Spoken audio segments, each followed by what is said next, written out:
मु आज आसी भुवनेश्वर एयरपोर्ट को कहीं जानते कहीं ना मु आज बेंगलोर जाऊँगी मो हजबैंड को पाखक तो छाड़ापी किए आस चलतु देखा छाड़ापी मो डैडी आस मो डैडी को मु बाय कली देन मु भीतर को एंट्री कली तापर आपण देखि पड़थिबे केते सारा लोक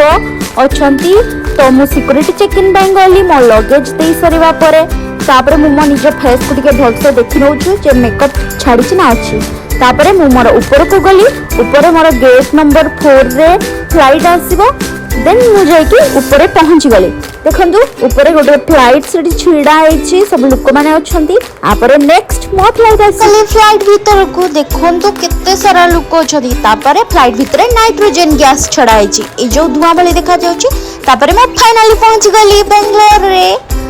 चलतु जीवा जल्दी जल्दी कहीं ना लगेज कलेक्ट करवार अच्छे आम बेल्ट रे देखो लगेज आसची मो लगेज को कलेक्ट करने देन बाहर को चली गली कहीं ना मो हजबैंड आसी वेट कर मो पाई तो चलतु बाहर को जीवा और देखा देखु गला बेले रास्ता एमती सब हाथी अच्छा एगुड़ा सतर हाथी नुहे कहीं ना बेंगलोर रे टर्मिनाल 2 रे नुआ एमती सब बना जाइए बहुत ही मस्त मस्त व्यू